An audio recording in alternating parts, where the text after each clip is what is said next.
All right, so recently it was just published that Reddit has made $203 million so far licensing its data, which is a crazy concept because Reddit is a free platform. But over the years, with all their inputs from people, they've gathered a lot of valuable information, apparently, according to Google. And Google they recently claimed that in the past year, they made $66.4 million in revenue from selling their data. Jaden, what are your thoughts on this? Yeah, I think this is fascinating. Data is the new oil. Data is the new gold mine. And so what we're seeing is Reddit, who of course is getting ready for their IPO, so they're trying to juice up their numbers. They locked down the API access to Reddit so no one could go scrape their data like OpenAI did when they were training ChatGPT at 3.5 and probably 4. So Reddit shut it off. Twitter also shut it off. We're seeing a bunch of these companies shut it down. And Reddit has earlier they announced that they made like $60 million. And people were like, oh, it's crazy. Who gave them the money? And they're trying to figure out. It turns out it was Google. They gave them the first $60 million. And this is a licensing deal where essentially Google gets access to all of Reddit's data for 1 year, and they can use that to train their Gemini models. But what's interesting is that was kind of the first step, and now it looks like Reddit has made over $200 million in licensing its data. So evidently they've signed a bunch of other new deals.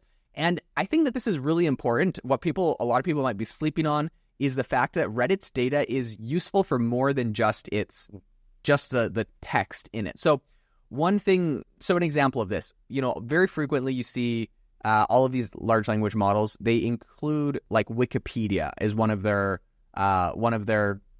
pieces of data that they're trained on. And Wikipedia is great because it's like text about lots of different things, so it's very informative, right?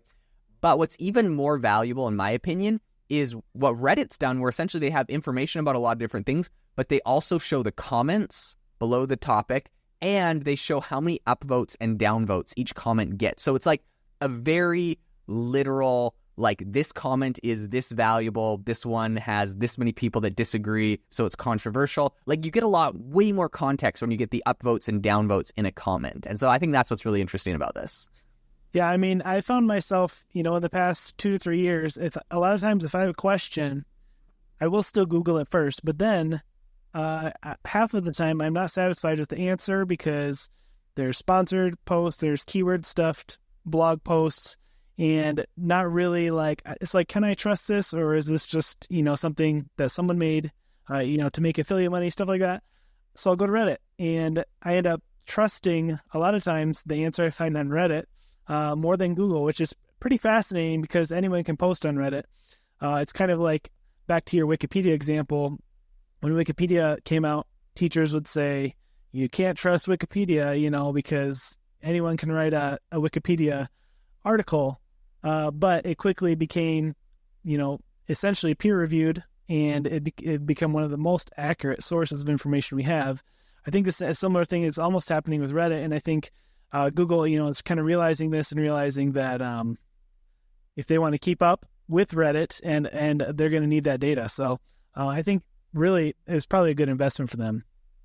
100%. Now, when we talk about like making money off of the whole AI landscape and everything that's going on, I honestly think that a very like exciting, interesting, solid business model right now is selling these like data sources. So one thing that I think is like super interesting is we're seeing right now a whole bunch of like media companies go bankrupt. And I'll get around to how I think whoever's listening, could actually make money from this. But like setting the scene for what's happening in the industry, we're seeing, I think Sports Illustrated just declared bankruptcy. We're seeing Vice.com is essentially not going to publish on Vice.com anymore, and they're wiping their entire homepage, and they're just going to like sell news to other places. So I think there's like a lot of these. And of course, you have the New York Times that is in a big lawsuit with OpenAI right now because they want OpenAI to pay them for like any New York Times articles that were used to train. So there's like this whole, industry that's going on right now. What I think a lot of these news companies should do is just the Reddit play where they're essentially licensing the data. I mean, if we really wanted to get down the same rabbit hole, I've seen a lot of news sites like, I believe Fox News has like comments at the bottom of like an article with people commenting and stuff. So like they have a lot of that extra context as well, which I think is very interesting. And I think that this could be a massive revenue play that might be unrealized as a lot of these companies are starting to kind of flounder and maybe aren't getting as much from ad revenue as they used to, as people are switching over to platforms like X or other places that they get their news from. So I think that this could be a big play for those companies. Now, how regular people can make money? Any business that is a chat forum that is like it has valuable content, niche specific, I think you could make money from either selling this to AI companies that are specifically in that area, or for literally training your own models. So examples of this are I know I have friends that have travel chat forums. They've had these things they were used to be really popular back in the day, but they've had these things for 10 years. They're like, oh, whatever, we have a certain amount of people chatting about the best places to go and things to do and stuff like that. And they're kind of these forums. They seem old and archaic. These are actually very valuable data mines. And travel is kind of generic, so maybe less so this, but let's say you have a forum or a blog and it's all about a very specific type of Sony lens or something, and everyone's talking about all the ways that they can use that, and you might have exclusive comments from photographers or people on that. I think that there's a way you could make money from that. Or, okay, here's an interesting one, Jamie. Sorry, I'm just spitballing ideas. No, yeah. What if you scraped all of the comments on your YouTube channel, all of the videos you made, you get the transcript of the video and then all the comments based off of that, and you made a little data set? If you're an expert in a niche specific area, you could probably train a model to be fairly good with information around that very small niche specific area. And I think that could be a valuable AI model in the future. Yeah, well, I mean, that's kind of, a strategy in making content is you make content based off the questions that are asked by people. So, if a lot of people are asking a certain question, that there's a need for that, information. So I think you have a great point where if you could have quick summary of all the data and know, what the most asked questions are or the most, important points are, you could summarize that and you could even create, back to the whole ebook example we've talked about, you can make a really helpful ebook that way. And something that you bring up about the whole forum idea, I think is really just interesting in general from a making money standpoint, is the Facebook group. I know a couple of years ago, especially during COVID, made a huge resurgence. You could start a Facebook group and build a little community there of all people who are interested, in the same things. For example, reselling. A lot of people, their reach was kind of knocked down by Facebook Marketplace. They wanted you to start paying for ads to list items, and it became a lot harder with their algorithms to sell things. And so people started their own Facebook group, kind of like a forum or community like you're talking about, and then they were able to sell their stuff to those people without the barrier of an algorithm, things. So yeah, there's a lot of power in building communities around whatever your business is or your interests are. 100%. Oh my gosh, I didn't even think about that. I don't think anyone's talking about this, so we're exploring out loud in real time. But Jamie, imagine if you have a Facebook, just think of any sort of group of concentrated information around one specific topic that you have. I guarantee we're going to be able to monetize those in the future. You can export all of your data from that Facebook group, all the comments and things people have been saying, how they do certain tactics around something, and training AI models on that specifically would be fascinating. So what this all makes me think of is last year, Stanford trained an AI model called PubMed GPT. So this was all the publicly available medical journals. They used it to train a model that was really good at answering medical questions. Now, they said if you wanted this to be even better, you would train one specifically for heart disease, one for breast cancer. You just get data specifically on that area, and it would be even better at those specialties. And this is also the way the whole industry is going, where essentially like ChatGPT, when you use GPT-4, it's actually not really a large language model is honestly a little bit almost deceiving, because what it really is that it is, when you look at the weights and models and stuff and how this thing actually runs, it's actually a group of 16 different quote unquote experts. So expert models at specific things. So one might be really good at logic and reasoning. One might be really good at math. One might be really good at science.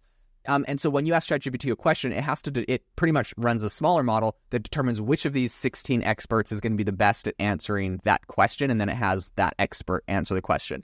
This is why sometimes you can ask two similar questions, and one of them might be like, the response might be like way worse. It's like the way you phrased it didn't quite trigger that it should go to the correct expert. Anyways, this is kind of the inner workings. But imagine my prediction for the future is that these models in the future will not just be 16 experts, but like each of those 16 experts will have like 1,000 experts below them, theoretically, you could assume.